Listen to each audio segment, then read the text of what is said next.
وہ صرف ifs and bits کے ساتھ جو ہے وہ سیاسی جو ڈپلومیٹک زبان میں وہ باتیں کرتے ہیں. مدد جو ہے ان کی وہ کوئی خاص نہیں ہوتی. تو اس وجہ سے یہ دو ممالک جو ہیں ہمارے لیے بہت اہم ہیں. جو آپ کا سوال ہے کہ وہ کیسے مدد کر سکتے ہیں، دیکھیے بات یہ ہے کہ ہر ملک کا اپنا تجربہ ہوتا ہے، ہر ملک کی اپنی ڈیولپمنٹ ہوتی ہے. یہ اس قسم کی باتیں ہم نے بہت سنی ہیں. نواز شریف صاحب سنگاپور سے سیکھنا چاہتے تھے، انہوں نے لی کوان یو صاحب کو یہاں بلایا بھی. لی کوان یو صاحب جب ریٹائر ہو گئے تھے تو یہاں آ کے انہوں نے 10-15 دن بھی گزارے. اسی طرح پچھلی نواز لیگ کی گورنمنٹ میں بھی ترکی حکومت ترکی کے جو ہیں وہ صفائی کرنے کی مشینری بھی یہاں پر آئی. ان کی جو ایلیٹ فورس ہے، یہ جو اپنا ڈولفن فورس ہے، یہ بھی وہاں سے آئی. اس قسم کی چیزیں آئیں. مگر ہوا یہ کہ ہم نے وہاں سے ایکوپمنٹ منگوا لیا، وہاں کی کمپنی منگوا لی اور اس کو کہا، اور ان کو ہم نے پیمنٹ کی اور اس کے بعد کہا کہ جی اب آپ ہمارا سسٹم ٹھیک کریں. ہم نے اپنے آپ کو ٹھیک نہیں کیا. ہم نے اپنے آپ کو، اپنے جو سسٹم ہے یا اپنی جو ٹریننگ ہے، جو اپنی جو کلچر ہے، اگر شہر کی صفائی کا ہی لے لیں تو وہ اس میں ہماری کلچر میں کوئی امپروومنٹ نہیں آئی. تو اس وجہ سے کسی اور ملک سے سیکھنے کے لیے آپ کو اپنی تعلیم کرنی پڑتی ہے، اپنا ڈسپلن پہلے کرنا پڑتا ہے، اپنی امپروومنٹ کرنی پڑتی ہے. اور اس میں سے اگر کوئی ایسی چیز ہو جس میں کہ امپروومنٹ کی ضرورت ہو، یا ایسی چیز ہو کوئی آئیڈیا نیا ہے اور آپ جو ہے وہ ایک خاص طریقے سے کام کر رہے ہیں، تو تب مدد مل سکتی ہے. یہ اس طرح کہنا کہ جی آپ نے ترقی کی تھی، چونکہ آپ وزیر اعظم جب بنے تھے تو ترکی کو آپ بہت آگے لے گئے، تو ہم اس سٹیج پہ ہیں جو عمران خان صاحب کہہ رہے تھے، تو ہم بھی آپ سے سیکھنا چاہتے ہیں. اس طرح وہ باتیں، اس طرح فائدہ ہوتا نہیں. بہرحال آپ یعنی کہنے کے لیے کہہ سکتے ہیں، بٹ میں سمجھتا ہوں کہ سیکھنے کے لیے آپ کو خود اپنے آپ کو پہلے درست کرنا پڑتا ہے. صحیح، بالکل ٹھیک ہے عمران صاحب. کہ یہ طریقہ کار کیا ہو سکتا ہے، کیونکہ آپ کامرس کے بھی وفاقی سیکرٹری رہے ہیں. ہم اس پہ بات کریں گے کہ ایک بہت بڑے وفد آیا ہے سرمایہ کاروں کا، ان کے لیے کیا پاکستان میں ہو سکتا ہے. رانا طاہر صاحب، ایک بڑا اہم معاملہ کشمیر کے حوالے سے، میں نے جیسے ابتدائی میں بات کی، پاکستان کو ایسے دوستوں کی عالمی فورمز پر ضرورت ہے جو کشمیر کے حوالے سے کھل کر پاکستان کے موقف کی نہ صرف تائید کریں بلکہ جو بھارت کے اندر ہو رہا ہے اس کی بھی مذمت کریں. تو آج ہمیں وہ ایسا نظر آ رہا تھا کہ جو موقف پاکستانی ریاست کا ہے وہی آج ترک صدر رجب طیب اردوان اپنی بات میں کر رہے تھے. اس کشمیر کے معاملے پر کتنی بڑی سپورٹ ہے آج کی تقریر اور ترکی کے موقف سے؟ دیکھیں مدثر، جیسے تسنیم نورانی صاحب فرما رہے تھے، اس بات میں کوئی شبہ نہیں ہے کہ اس وقت ملائیشیا اور ترکی دو ایسے اسلامی ممالک ہیں جو قومی ایشوز کے اوپر پاکستان کی کھل کر حمایت کر رہے ہیں. جہاں تک مسئلہ کشمیر کا تعلق ہے، طیب اردوان صاحب نے اپنے پارلیمنٹ کے مشترکہ اجلاس سے خطاب کے دوران دو ٹوک الفاظ میں کہا کہ مسئلہ کشمیر پر ہمارا موقف وہی ہے جو پاکستان کا ہے، اور انہوں نے کہا کہ یہ بھارت کے یک طرفہ اقدامات کی وجہ سے کشمیری بھائیوں کی مشکلات میں اضافہ ہوا. تو اس طریقے سے کھل کر انہوں نے مظلوم کشمیریوں کے حقوق کے لیے آواز بلند کی. پھر انہوں نے یہ بھی کہا کہ پاکستان اور ترکی کے جو تعلقات ہیں وہ مفادات پر مبنی نہیں ہیں بلکہ عشق پر مبنی ہیں. تو اس سے اندازہ انہوں نے تحریک خلافت کا بھی ذکر کیا اور کہا کہ ہم اس کو کس طرح بھول سکتے ہیں. تو یہ ایک تاریخی رشتہ ہے پاکستان اور ترکی کے عوام کے درمیان.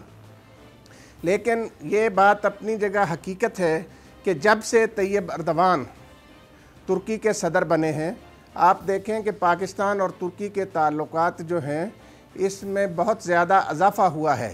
اور وہ جہاں کہیں بھی مسلمانوں پر ظلم ہوتا ہے، ترکی کے صدر سب سے پہلے آواز بلند کرتے ہیں. وہ فلسطین کا معاملہ ہو، وہ کشمیر کا معاملہ ہو. وہ دیکھیں آج انہوں نے جس طریقے انہوں نے یہ مشرق وسطیٰ کے حوالے میں امریکی صدر ٹرمپ کا منصوبہ جو تھا اس کو بھی پوری طرح ایکسپوز کیا. بالکل. تو میں سمجھتا ہوں کہ یہ جو دورہ ہے یہ بہت اہمیت کا حامل ہے، خاص طور پر ایسے موقع پر جب امریکی صدر ہندوستان کے دورے پر جا رہے ہیں. پاکستان آ کر ترکی کے صدر کا پاکستان کے ساتھ اظہار یکجہتی کرنا اور کہنا کہ وہ فیٹف کا معاملہ ہو، کشمیر کا معاملہ ہو یا جو بھی اور معاملات ہو، ہم پاکستان کے ساتھ کھڑے ہیں اور کھڑے رہیں گے. یہ انہوں نے پوری دنیا کو اور خاص طور پر بھارت کو یہ پیغام دیا کہ ہم پاکستان کے ساتھ کھڑے ہیں. اور وہ کوئی نہ کسی قسم کی لگی لپٹی بات کرنے کے، صحیح فرما رہے تھے تسنیم نورانی صاحب بھی، طیب اردوان لگی لپٹی بات کرنے کے عادی نہیں ہے.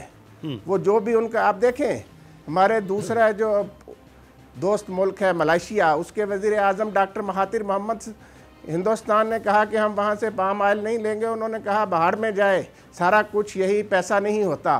تو یہ بلا شبہ یہ دو لیڈر جو ہیں اس وقت عالم اسلام کے صحیح نمائندہ بن کر ابھرے ہیں، اور پاکستان کے ساتھ ان دونوں کے تعلقات بہت ہی گہرے ہیں. تو آج ان تعلقات کے حوالے سے پاکستان پر جو پریشر، میں تسنیم نورانی صاحب سے وہ بات کر لے.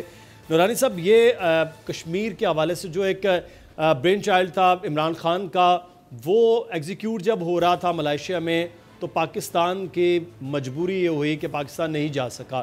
اس وقت وزیر اعظم پاکستان کیونکہ پوری طرح سے کلیئر نہیں تھا، سعودی عرب جو OIC کو ہیڈ بھی کرتا ہے، پھر یہ ایران، ملائیشیا، ٹرکی، وہ سمٹ بھی ہو گئی، کشمیر کے حوالے سے بات بھی ہو گئی. پاکستان کو بیلنسنگ ایکٹ کرنا ہے بٹوین عرب ممالک اور ٹرکی، ملائیشیا. یہ پاکستان کے لیے ایک مشکل ٹاسک ہے کیونکہ پاکستان خود ڈیپینڈنٹ ایک کنٹری کے طور پر اپنی معیشت کو چلا پاتا ہے. یہ ایک بڑا مشکل ٹاسک ہے. اس کو کس طرح سے بیلنس کیا جائے گا کہ ترکی کے ساتھ بھی تعلقات اور عرب ممالک کے ساتھ بھی تعلقات، جس میں پاکستان کی تجارت بھی اور پاکستان کو سپورٹ بھی ملتی ہے، وہ برقرار؟ دیکھیے، جو ہمارے عرب دوست ہیں جس میں سعودی عربیہ اور UAE سر فہرست ہیں جی، اور ان میں سے ظاہر ہے کہ سعودی عربیہ پہ ہم لوگ ڈیپینڈنٹ ہیں. ہمارے پر وہ ڈیفرڈ پیمنٹ پہ ہمیں تیل دیتے ہیں، ہمیں ویسے بھی وہ وقتاً فوقتاً بیل آؤٹ کرتے رہتے ہیں. وہاں پر پاکستانی جو ہیں وہ 3-4 ملین پاکستانی وہاں کام کرتے ہیں. آپ کا فارن ایکسچینج کا ریمیٹنس جو ہے اس میں لارج پورشن جو ہے وہ بڑا سگنیفیکنٹ پورشن سعودی عربیہ سے آتا ہے. تو پاکستان کا جو معیشت کا جو مسئلہ ہے اور اس کی جو کمزوری ہے، اس سے ظاہر ہے کہ پاکستان کی فارن پالیسی جو ہے افیکٹو ہے. اور سعودی عربیہ اور UAE جو ہیں وہ کوئی انڈیا سے کم تعلقات کرنے کے، پاکستان کے ایکسپنس پہ ان کا کوئی تعلق نہیں ہے، کیونکہ وہاں انڈینز بہت پہنچ چکے ہیں، وہاں انڈینز بہت انفلوئنشل ہو گئے ہیں، وہاں انڈینز انویسٹرز ہیں. اور جیسے آپ نے دیکھا کہ سعودی عربیہ کتنے بڑے $80 بلین کا شاید وہ ان کے ساتھ، انڈیا کے ساتھ وہ کر رہا ہے یا کر چکا ہے. تو ان کے تجارت کے ان کے انٹرسٹ ہیں انڈیا کے ساتھ، ان کی مین پاور کے انٹرسٹ ہیں انڈیا کے ساتھ، ان کی ایون ڈیفنس کوآپریشنز ہیں انڈیا کے ساتھ. تو اب پاکستان جو ہے وہ اس حد تک تو ڈپلومیسی کر سکتا ہے کہ بھئی ٹھیک ہے، آپ بھی ہمارے دشمن کے ساتھ جو ہے وہ اتنے ہی آپ نے تعلقات رکھے ہوئے ہیں، آپ نے ہمارے اتنی عزت تو ہمیں نہیں دی ہوئی کہ آپ ہمارے دشمن کے ساتھ تعلقات نہیں رکھے ہوئے. تو یہ لوگ جو ہیں، جس میں ایران بھی ہے، اس میں ملیشیا بھی ہے، اس میں ترکی بھی ہے، اس میں بھی اگر ہم جو اپنے انٹرسٹ کے جو تعلقات ہیں، کیونکہ اگر ہمیں فیٹف میں بچانے والا یا انٹرنیشنل کسی بھی فورم پہ اگر ہمارے پاس جو ووٹ چاہیے ہوتے ہیں، ویٹو کے یا منیمم ووٹ چاہیے ہوتے ہیں، تو ہمیں وہ یہی ملک بچاتے ہیں. تو اس وجہ سے میرا خیال ہے ڈپلومیسی کی جو اس وقت چیلنج ہے پاکستان کا، وہ یہ ہے کہ ان کے ساتھ بھی تعلقات رکھے جائیں، اور ان کے ساتھ جو ہے جو یہ آپ کے ساتھ ملک یعنی بالکل ایگریسولی آپ کے ساتھ ہیں اور کسی وداؤٹ اینی کنڈیشنز آپ کے ساتھ ہیں، ان کو آپ کو بالکل ان کی دل آزاری نہیں ہونی چاہیے. اور آپ دیکھیں کہ ملیشیا کے وزیر اعظم، وہ میرا خیال ہے ان کا بہت ہی پرسنل بانڈ لگتا ہے عمران خان کے، کہ وہ ان کو ایک قسم کا ایمبیرس کیا گیا، کیونکہ انہوں نے جو ایک سمٹ کال کی تھی اور جس پہ وہ کرنا چاہتے تھے، ایک چیز کو اجاگر کرنا چاہتے تھے، اس پہ ان کو ایک قسم کا انسلٹ ہی ہوا نا کہ آخری مومنٹ پہ وہ ڈرا کر گئے.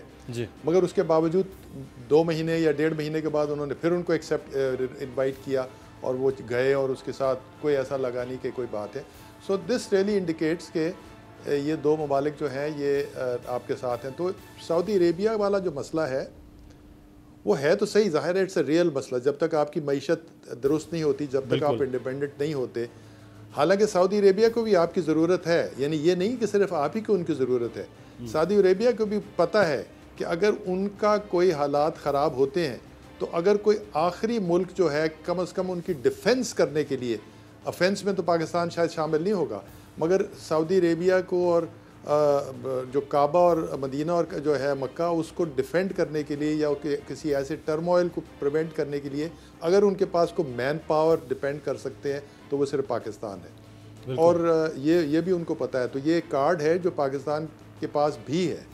سو دیئرفور اٹس ناٹ کہ سعودی عربیہ جو ہے وہ اتنی آسانی سے پاکستان کے خلاف کوئی ایکشن لے سکتا ہے، تو مگر ایٹ دی انٹرنیشنل لیول آپ کو ایسے دوست چاہیے، آپ کو انڈیا کے جو شر سے بچانے کے لیے جو آپ کے ساتھ کھڑے ہوں اور ان کو دیکھا دیکھی دو چار اور بھی کھڑے ہوں جو ہمت کریں. اور بالکل ریجن کے اندر تو خاص طور پر ایسے دوستوں کی بڑی ضرورت ہے، کیونکہ جس طرح کا پورا ایک چینج آ رہا ہے ریجن میں، اس کے لیے بھی بہرحال بڑی ضرورت ہے. رانا طاہر صاحب، پاکستان جو ابھی تسنیم نورانی صاحب بات کر رہے تھے کہ اکنامکلی جب ہم ڈیپینڈنٹ ہوتے ہیں تو پھر ہمیں ضرورت ہوتی ہے ان لوگوں کی بات کی بھی یا ان لوگوں کے تحفظات کی بھی، جو ہم نے سعودی عرب کا دیکھا بھی کہ جو کوالالمپور سمٹ کے صورت میں نظر آیا. پاکستان اپنے آپ کو معاشی طور پر مضبوط کرنے کے لیے آج کچھ معاہدوں کے حوالے سے بھی بات ہوئی ہے. ترکی کے ساتھ پاکستان کے معاہدے جس طرح سے ہو رہے ہیں یا بات ہو رہی ہے، تسنیم نورانی سے بھی بڑی خوبصورت بات کی کہ ہم خود اگر نہیں تبدیل ہو رہے یا خود کچھ نہیں کر رہے تو پھر امپورٹ کر کے کمپنیز یا امپورٹ کر کے پورے سسٹم لانے سے تو فائدہ نہیں ہوگا. آپ کو لگ رہا ہے کہ اب کوئی ایسا کوئی چینج ترکی کے ساتھ بھی معاہدوں کی صورت میں آئے کہ پاکستان کم از کم کچھ نہ کچھ تو اپنی معیشت کے حوالے سے بہتر ہو؟ دیکھیں مدثر، بات یہ ہے کہ جہاں تک کوالالمپور سمٹ کا تعلق ہے، پاکستان کے نہ جانے کے باوجود ترکی کے صدر کا پاکستان آ کر پاکستان سے اظہار یکجہتی کرنا اور پاکستان کے دشمنوں کو ایک واضح پیغام دینا، اور ملائیشیا کے وزیر اعظم ڈاکٹر مہاتر محمد کا اس کے باوجود وزیر اعظم عمران خان کا پرتپاک استقبال کرنا اور وہاں ان کے ساتھ مختلف معاملات طے کرنا، اس سے اس بات کا اظہار ہوتا ہے کہ یہ دونوں ملک جو ہیں ترکی اور ملائیشیا، ان کے سربراہان جو ہیں وہ پاکستان کن وجوہات کی بنا پر اس سمٹ میں شریک نہیں ہوا تھا اس کو سمجھتے ہیں، اور انہوں نے اس کو کسی قسم کی یہ جو کچھ لوگ پروپیگنڈا کر رہے تھے کہ خدا نخواستہ پاکستان، ترکی اور ملائیشیا کے کوئی تعلقات متاثر ہوں گے.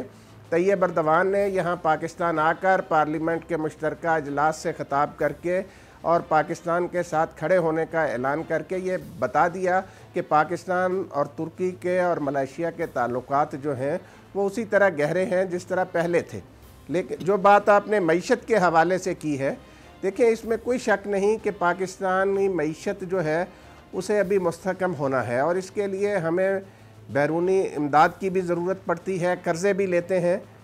تو نورانی صاحب نے بالکل صحیح کہا کہ یہ پاکستان ایک 22 کروڑ مسلمانوں کا ایک ایٹمی ملک ہے، جو پوری امت مسلمہ میں واحد ایٹمی ملک ہے. اس کو نظر انداز کرنا کوئی اتنا آسان نہیں ہے کہ بھئی کوئی کہے کہ جی ہم پاکستان کو نظر انداز کر دیتے ہیں. لیکن ہمارے دوسرے دوست جو ہیں وہ جس طریقے سے ہندوستان کے ساتھ کھل کر بات نہیں کرتے مظلوم کشمیریوں کے حوالے سے، تو ہم بھی ان کے ساتھ کوئی تعلقات خراب تو نہیں کر رہے ہیں، لیکن ہمیں اس بات کا حق ہے کہ ہم جو لوگ ہمارے ساتھ کھڑے ہوتے ہیں ہم بھی ان کے ساتھ کھڑے ہوں. تو اس لیے یہ جو سفارت کاری ہے اس کی اہمیت اس میں بلا شبہ بہت زیادہ ہے. اور یہ عمران خان جب سے وزیر اعظم بنے ہیں، دیکھیں اس دورے سے اس بات کا اظہار ہوتا ہے کہ عمران خان پر دنیا اعتماد کرتی ہے کہ یہ بندہ ہمارے ساتھ کوئی جھوٹ نہیں بولتا، جو بات بھی ہوتی ہے صحیح طریقے سے کر دیتے ہیں. تو اس لیے جو ہمارے لیڈر کی کریڈیبلٹی ہے وہ بھی بڑی میٹر کرتی ہے. تو اس ساری صورتحال میں پاکستان اب ایک صحیح سمت پہ چلا ہے. گزشتہ کئی دہائیوں سے پاکستان میں جو کچھ ہوتا رہا، اس کے بعد اب ہم کہیں کہ یہ معیشت راتوں رات ٹھیک ہو جائے تو راتوں رات تو ٹھیک نہیں ہوگی. اچھا رانا صاحب، آپ معیشت کے حوالے سے بات کریں، میں اس پہ نورانی صاحب آپ کامرس کے سیکرٹری بھی رہے. بیرونی سرمایہ کاری کے حوالے سے ایک تاثر ہے، اس کو میں چاہوں گا آپ ضرور وضاحت اس کے کریں کہ پاکستان میں اتنا مشکل ہوتا ہے کہ کوئی سرمایہ کار آ رہا ہو. اب کیونکہ ٹرکی کے ساتھ بہت سے معاہدے بھی ہو رہے ہیں, باقی سرمایہ کاروں کو بھی دعوت دی جا رہی ہے کہ 20 طرح کے ادارے ہیں, ان سے 20 طرح کی فائلیں ہیں, 20 طرح کے معاملات اور مشکلات ہوتی ہیں. ون ونڈو کا کانسیپٹ پاکستان میں اس طرح سے نہیں ہے بیرونی سرمایہ کاروں کے حوالے سے. اس لیے ایک وہ کہا جائے کہ فرینڈلی کنٹری پاکستان بیرونی سرمایہ کاروں کے حوالے سے نہیں ہے. واقعی ایسا ہے؟ اور اگر یہ مفاہمت, یہ یادداشتیں, یہ تعاون, یہ معاملات پھر ایسے ہی ادھورے رہ جاتے ہیں, کیا ایسا ہی ہے سر؟ دیکھیے, جو انویسٹر ہے نا, فارن انویسٹر, اس کے ساتھ مسئلے یہ ہیں کہ ایک تو جب وہ آتا ہے نا تو اس کو بہت پرتپاک طریقے سے ریسیو کیا جاتا ہے. پرائم منسٹر کے پاس بھی لے جایا جاتا ہے, فوٹویں آتی ہیں, سرخی لگ جاتی ہے کہ جی فلاں ڈیلیگیشن آئی, کوئی گورے کی ٹیم آئی, کوئی چائنیز ٹیم آئی. ہم لوگ جو ہے وہ اس میں میڈیا میں بڑا آ جاتا ہے کہ جی انویسٹر آ گیا. اب وہ انویسٹر جب وہ نیچے آتا ہے منسٹری میں, یا اس کے بعد پھر وہ صوبوں میں جاتا ہے زمین لینے کے لیے, یا اس کے بعد اس کی پرمیشنز لینے کے لیے, این او سیز لینے کے لیے, یا پھر اس کے بعد وہ بندے ہائر کرنے کے لیے, تو اس کو وہ یہ پتہ لگتا ہے کہ بھئی یا تو اس کا کوئی اچھا لوکل پارٹنر ہو. اچھا, عام طور پہ جو انویسٹر آتا ہے وہ خود کام اپنا کرنا چاہتا ہے. لوکل انویسٹر جو ہے وہ زیادہ یعنی اس میں جوائنٹ وینچرز وغیرہ, کیونکہ وہ لوکل پارٹیز کو جانتے نہیں ہیں تو لیتے نہیں ہیں, تو اس وجہ سے ان کو دقت ہوتی ہے, وہ ڈسکریج ہوتے ہیں. دوسری سب سے بڑی بات جو انویسٹمنٹ کی یہ ہے کہ جو انویسٹر آتا ہے وہ پاکستان کیوں آئے گا؟ کوئی ایڈوانٹیج کی وجہ سے آئے گا نا. یا اس کو ایڈوانٹیج ہو پاور کی ریٹ میں, یا اس کو ایڈوانٹیج ہو اسکلڈ لیبر کے ریٹ میں, یا اس کو کوئی یعنی ان ایکسپینسو انفراسٹرکچر کے ریٹ کہ بھئی اس کو انفراسٹرکچر جلدی مل جائے گا, یا اس کو ایڈوانٹیج ہو کہ اس کو مارکیٹ مل رہی ہے پاکستان میں, یا اس کو ایڈوانٹیج ہو کہ یہاں سے ایکسپورٹ بڑا آسانی سے کر سکتا ہے, اس کو یہاں سے کوئی ڈسٹنس جو ہے وہ فاصلے سے اس کی بچت ہوگی. تو ایکسپورٹر جو انویسٹر جو ہے یا تو آپ کی لوکل مارکیٹ کو کیپچر کا استعمال کرنے کے لیے آتا ہے, انڈیا میں جاتے ہیں کیونکہ بہت بڑی مارکیٹ ہے, یا آپ کی سکلز کے بیس پہ آتا ہے کہ جی آپ کے ہاں بڑا ایڈوانٹیج ہے ہمیں, یہاں پر جو ہے نا ہمارے پاس آئی ٹی کے بندے نہیں ملتے, تو آپ کے ملک میں تو بڑے آئی ٹی کے بندے ہیں, تو میں یہاں پر آئی ٹی کے کام کرتا ہوں اور میں یہاں 10,000 بندوں کی ایک لگاتا ہوں اور اس کا استعمال امریکہ میں کریں گے وغیرہ وغیرہ.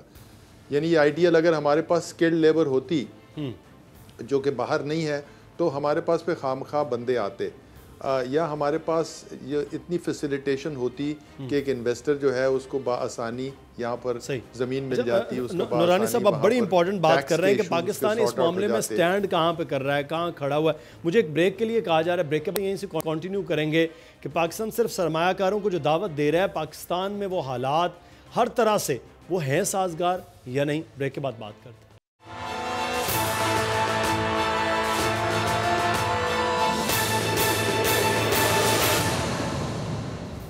بریک کے بعد آپ کو خوش آمدید کہتے ہیں. ابھی چند لمحے پہلے ترک صدر رجب طیب اردوان جا چکے ہیں, واپسی کے لیے روانہ ہو گئے. تسنیم نورانی صاحب بات کر رہے تھے کہ پاکستان میں ایک سرمایہ کاری کے لیے سرمایہ کار کو مشکلات ہیں, لیکن سر ایک چیز یہاں پر ہے کہ کیا اب ضرورت نہیں ہے کہ ایک ون ونڈو آپریشن کا عمل شروع کیا جائے, تاکہ اگر آج ترک سرمایہ کار آئے ہیں اور انہوں نے آ کر دیکھا ہے تو اگلی بار ان کے لیے آسانی ہو؟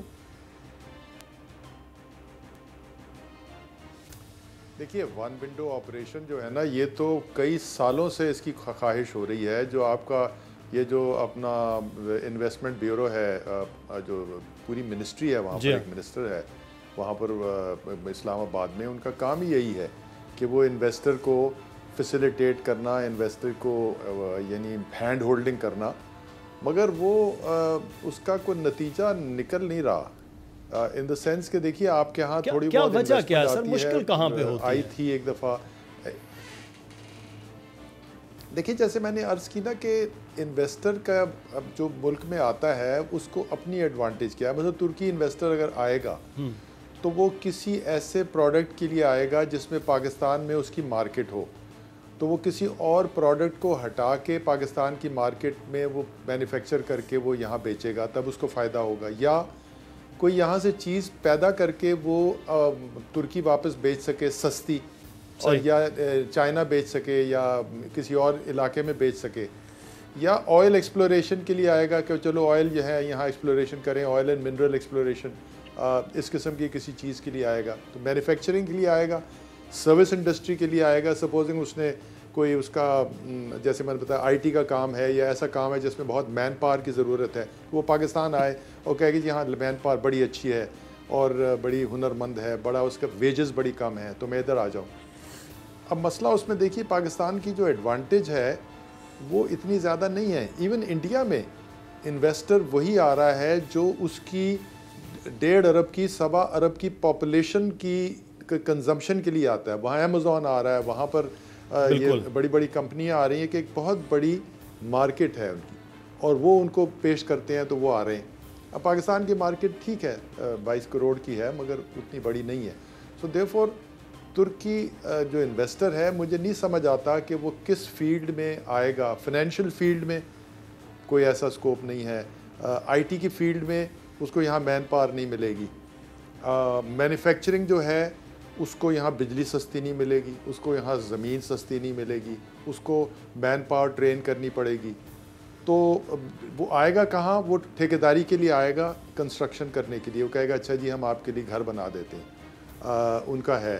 اچھا ٹورزم آپ دیکھ لیجئے, ٹورزم کا مسئلہ ہمارا یہ ہے کہ ٹورزم میں اگر آپ خود سوات جانا چاہیں بغیر کسی سفارش کے تو آپ کو اچھا ہوٹل یہاں سے بک کرنے کے لیے طریقے نہیں ہیں. کوئی یعنی انٹرنیٹ پہ کچھ ہوٹلز ہیں, انٹرنیٹ پہ کچھ نہیں ہے. آپ کے کار آپ نے رینٹ کرنی ہے, اگر آپ کے پاس موٹر نہیں ہے اس کے لیے اب آپ کو پتہ نہیں ہے کہ یار مجھے وہاں پر کسی خاص پوائنٹ پر جا کر بہت ہی ضروری سی چیز, ایک چھوٹا سا واش روم تک نہیں ہے, سڑک بنیادی طور پر نہیں ہے. ایڈونچرس ٹورزم تو شاید پاکستان میں ہو سکتا ہے, لیکن وہ جو لگژری ٹورزم جس کا یورپ کے لوگ بڑے شوقین ہیں وہ ممکن نہیں ہے. صحیح آپ فرما رہے ہیں بالکل. جی مطلب ہے کہ دیکھیں خواہش ہے, عمران خان صاحب ہر دفعہ کہتے رہتے ہیں کہ ٹورزم. بات یہ ہے کہ آپ پہلے یا تو انویسٹر کو لائیں جو کہ آپ کا انفراسٹرکچر بنائے, بھلے وہ خالی رہے 2-4 سال, صحیح آپ اس کو انفراسٹرکچر بنائیں, اچھا انفراسٹرکچر بنائیں جہاں پر کوئی لوگ جانے. دیکھیں نا آپ موٹر وے پہ آپ نے یہ ریسٹ ایریاز اتنے اچھے بنا دیے, اب وہ لوگ وہاں جاتے ہیں, وہاں مطلب ہے کہ رکتے ہیں, وہاں انجوائے کرتے ہیں کیونکہ ایک انفراسٹرکچر اویلیبل ہو گیا. صحیح. اب اگر آپ نارتھ پہ جاتے ہیں تو وہاں اب کوئی اگر یعنی اگر کچھ بندہ تھوڑی سی لگژری کا عادی ہے تو وہ سرینا میں ٹھہرے گا, یا 2-4 ہوٹل ہیں ہر گلگت سکردو میں, گنے چنے کو میرا خیال ہے 50 یا 70 بیڈز ہوں گے, کمرے ہوں گے جہاں پر آپ رہ سکتے ہیں. باقی آپ سندھ میں چلے جائیں, بہاولپور میں چلے جائیں یا ادھر چلے جائیں تو وہاں تو آپ کو سفارش چاہیے کہ جی میں نے ذرا سیر کرنے آنا ہے تو مجھے ذرا پتہ کریں کہ کہاں سے ملیں گے. سو آپ کا بیسک انفراسٹرکچر نہیں ہے, نہ ہی اس کی طرف کوئی توجہ ہے, نہ ہی لوکل انویسٹر اس میں انٹرسٹڈ ہے پیسہ لگانے میں ابھی تک. تو ان چیزوں کو تھوڑا توجہ دینے کی ضرورت ہے. اور جو ہم بات کر رہے ہیں کافی طویل اس پہ ہوئی کہ سرمایہ کاروں کے لیے آسانی اگر پیدا ہو جائے گی, جس کا جو کام ہے وہ کرے, تو پھر سرمایہ کاروں کا آنا اور اٹریکشن وہ زیادہ ہو سکتی ہے. میں آگے بھی چل رہا ہے, ایک بڑا اہم ٹاپک ہے, لیکن اس سے پہلے ایک بڑا معاملہ پاکستان اور ٹرکی کے درمیان. رانا طاہر صاحب, ایک چیز دونوں سربراہان بات کرتے ہیں جس کا بڑا عالم اسلام بھی فخر محسوس کرتی ہے, وہ اسلامو فوبیا کے حوالے سے ہے. جتنا کھل کر یہ دونوں ملک بات کر رہے ہوتے ہیں اسلامو فوبیا پہ, شاید باقی کسی سربراہان کی ہم زبان سے ایسی بات نہیں سن رہے ہوتے ہیں. آپ سمجھتے ہیں یہ جو موقف ہے اس کو خاص طور پر OIC میں عرب کنٹریز, کیونکہ عرب کنٹریز چاہتے ہیں کہ وہ لیڈ کریں جو بھی مذہب سے متعلق ہیں, مسلمانوں سے متعلق معاملات, آپ سمجھتے ہیں ان چیزوں کا جو پاکستان کے وزیر اعظم یا ترک صدر اٹھا رہے ہیں یہ اب پوری دنیا میں سنجیدہ موضوع سمجھا جائے گا, چاہے وہ توہین امیز خاکے بنانے والوں کے حوالے سے ہے یا مقدس ہستیوں کے حوالے سے, کس قسم کی بھی زبان استعمال ہوتی ہے؟ جی مدثر, دیکھیں بات یہ ہے کہ اسلام کے خلاف جو منفی پروپیگنڈا ویسٹ میں کچھ لوگوں نے شروع کیا وہ اس میں زیادہ شدت آئی ہے 9/11 کے واقعات کے بعد. تو اس کے بعد ہماری بدقسمتی سے مسلم امہ کی جو قیادت ہے اس نے بھرپور طریقے سے اس کا جواب نہیں دیا, دنیا کے سامنے تصویر کا صحیح رخ پیش نہیں کیا کہ یہ جو اسلام کے خلاف ایک بے بنیاد اور شرانگیز پروپیگنڈا کیا جا رہا ہے, اسلامو فوبیا کی بات کی جا رہی ہے, اس میں کوئی حقیقت نہیں ہے. میں سمجھتا ہوں کہ جس جرت اور دلیری سے وزیر اعظم عمران خان نے اقوام متحدہ کی جنرل اسمبلی سے اپنے خطاب کے دوران ویسٹ کو اس حوالے سے مخاطب کیا اور انہیں آئینہ دکھانے کی کوشش کی، اگر سارے مسلمان ممالک کے سربراہان اسی طریقے سے اسلام کے حوالے سے کھل کر بات کریں تو ویسٹ اس قسم کا پروپیگنڈا بند کر دے گا۔ اب آپ دیکھیں ترکی کے صدر کے علاوہ ملائیشیا کے وزیر اعظم ڈاکٹر مہاتیر محمد بھی اس سلسلے میں بہت دو ٹوک موقف رکھتے ہیں، اور وہ بھی ایک سچے مسلمان ہیں۔ مسئلہ یہ ہے کہ ہمارے اندر جو ہے اسلامی کانفرنس جو ہے اس کو فعال بنانے کی ضرورت ہے۔ یہ اس طرح فعال نہیں ہے جس طرح آج سے 4-5 دہائیاں پہلے یہ فعال ہوتی تھی۔ اس کو کس نے ایک بالکل جس کو آپ کہہ سکتے ہیں نا کہ سرد خانے میں پڑی ہے آپ کی اسلامی کانفرنس کی تنظیم جو ہے اس وقت۔ کوئی بھی مسلم ممالک کے ایشوز ہوتے ہیں اس پر ان کا کوئی واضح موقف سامنے نہیں آتا۔ تو وزیر اعظم عمران خان یہ کوشش کر رہے ہیں کہ اسلامی کانفرنس کی تنظیم جو ہے اسے بھی فعال بنایا جائے، لیکن یہ ویسٹ کو اس کا جو پروپیگنڈا ہے اسلام کے خلاف، میں سمجھتا ہوں کہ اور پھر یہ عمران خان کی بات مدثر ویسٹ میں سنی بھی جاتی ہے، صحیح لوگ جانتے ہیں، یہ ان کے انداز میں بات کرنا بھی جانتے ہیں۔ تو اب وقت گزرنے کے ساتھ ساتھ یہ جو اسلام کے اور مسلمانوں کے خلاف پروپیگنڈا کیا جا رہا ہے، اگر اسی طریقے سے دیگر ممالک کے سربراہان بھی سامنے آئیں گے تو اس کا بھی توڑ ہوگا۔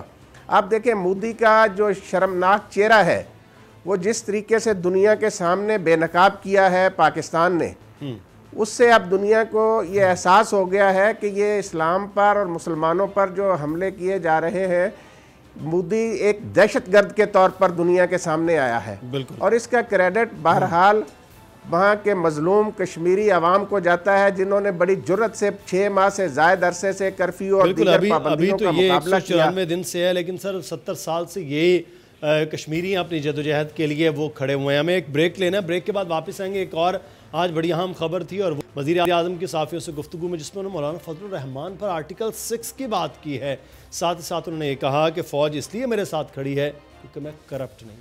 بریک لیتے ہیں، بریک کے بعد واپس آئیں گے، بات کریں گے وزیر اعظم کو ایسا کیوں کہنا پڑا۔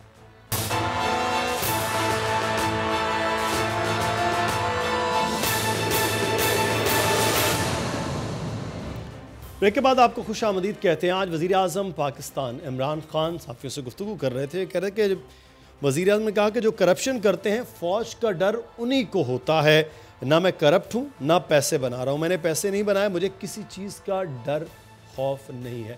تسنیم نورانی صاحب، وزیر اعظم ملک کے ہوں منتخب، ان کو فوج کے ڈر کی یا ان کو یہ ہو کہ فوج ان کے ساتھ کھڑی، اس چیز کی اس طرح کے بیان کی ضرورت کیوں پیش آ رہی ہے؟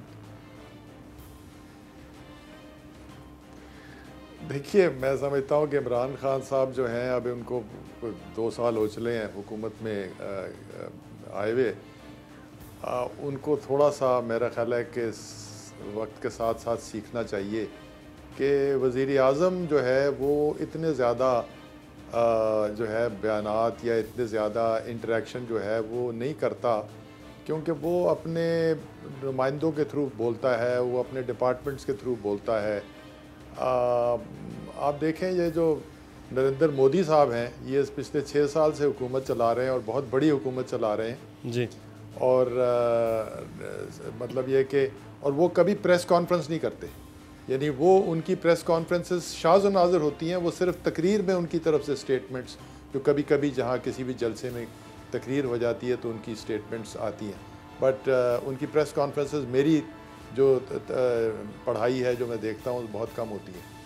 سو بات یہ ہے کہ اتنی فرینک باتیں کرنا جو لوگ پھر آج کل ریکارڈ کر لیتے ہیں، پھر اس کو آپ بار بار اس کو ریپیٹ کرتے ہیں، ایماندار ہونا بڑی اہم چیز ہے اور عمران خان صاحب کا ایک ایسٹ ہے، مگر حکومت میں اور جو سارے پلیئرز ہیں حکومت کے، ان کو ساتھ لے کے چلنا یا ان کے ساتھ اگر تناؤ ہے یا نہیں ہے، اس کا ایمانداری سے اتنا اثر نہیں ہے، اتنا تعلق نہیں ہے۔ وہ درست ہے کہ ایک ادارہ جو ہے وہ آپ کو آپ کی ایمانداری کی وجہ سے شاید آپ کے بارے میں اچھا تاثر رکھتا ہو، وہ بھی درست ہے، مگر یہ ہے کہ یہ چیزیں اس قسم کی چیزیں جو ہے بالکل آپ درست فرما رہے ہیں کہ پرائم منسٹر کے لیول پہ اس قسم کی باتیں اگر نہ کی جائیں تو بہتر وہ زیادہ بہتر، اور ایسے اداروں کے حوالے سے تو بالکل بھی شاید بات نہیں کی جانی چاہیے، کیونکہ اداروں کو اس طرح سے انوالو کرنا اپنے گفتگو یا وزیر اعظم کے ساتھ کا ہونا، اس کی ضرورت ہے۔ وزیر اعظم خود ریاست کے سربراہ کے طور پر موجود ہیں اور تمام ادارے وزیر اعظم کے انڈر ہیں۔ رانا صاحب، لیکن ایک چیز، آج عمران خان صاحب نے مولانا فضل الرحمان صاحب پر آرٹیکل 6 کے حوالے سے بات کر دی۔ پاکستان کے سیاستدانوں پر یہ آرٹیکل 6، یہ غداری، یہ معاملات، یہ اس کی کیا ضرورت ہے کہ وہ لوگ جو پارلیمان میں رہے ہیں وہ کیا کر رہے ہیں، کیا نہیں کر رہے ہیں، اس کا سیاسی جواب ہونا چاہیے۔ آرٹیکل 6 کے مقدموں تک معاملہ نہیں جانا چاہیے کیا؟ دیکھیں مدثر، بات یہ ہے، وہ سیاستدان ہو یا پارلیمنٹ کا رکن رہا ہو، یہ تو بہرحال اس بات سے تو اس کو نہیں کہا جا سکتا کہ چونکہ یہ پارلیمنٹ کا رکن ہے اس لیے جو اس کے منہ میں آئے وہ بات کرتا جائے کوئی شخص، اور اس پر کسی قسم کا مقدمہ نہیں بن سکتا۔ یہ تو میں سمجھتا ہوں کوئی جواز نہیں ہے۔ اگر کوئی بندہ جرم کرتا ہے تو اس کا تعلق کسی سے بھی ہو، اسے اس کی سزا ملنی چاہیے۔ محترم مولانا فضل الرحمان صاحب کا جہاں تک تعلق ہے، آپ دیکھیں کہ گزشتہ تقریباً 2-2.5 سال سے جس قسم کی گفتگو مولانا جلسوں میں فرما رہے ہیں، وہ ایک سیاستدان کو ایسی گفتگو نہیں کرنی چاہیے۔ وہ وزیر اعظم کو چھوڑیں، وزیر اعظم کے خلاف سیاسی بیان دیتے ہیں، وہ تو پاکستان کی قومی سلامتی کے ضامن اداروں کے حوالے سے بھی جس قسم کی گفتگو کرتے ہیں، میں کہتا ہوں پاکستان کا آئین اس کی اجازت نہیں دیتا۔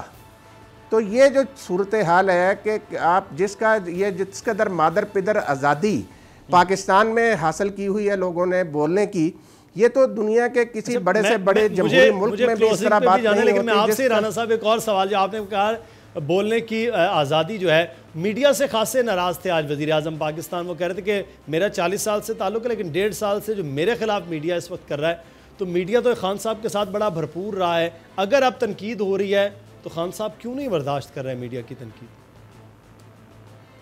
دیکھیں خان صاحب نے مدثر میڈیا کو کیا کہا ہے؟ میڈیا کی تنقید کے یہ اگر میڈیا کہتا ہے کہ ان کا حق ہے خان صاحب پر تنقید کرنا، تو اگر خان صاحب نے میڈیا پر تنقید کر دی تو اس میں کون سی ایسی بات ہے؟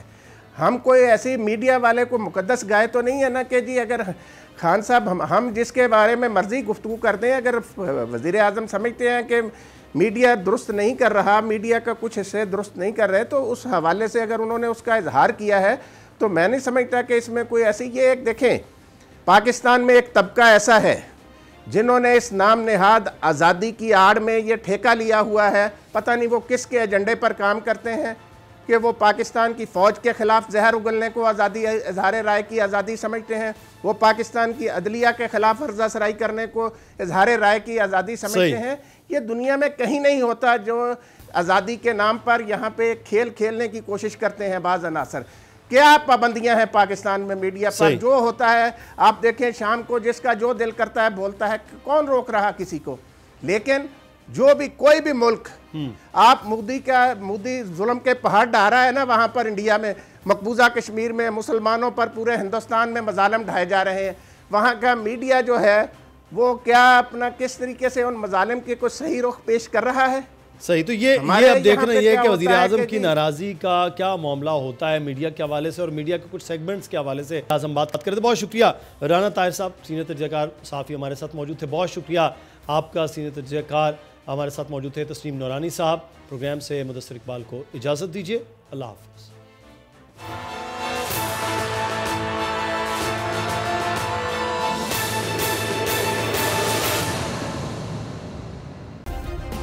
سبسکرائب کریں اور بیل دبائیں تاکہ کوئی خبر رہ نہ جائے۔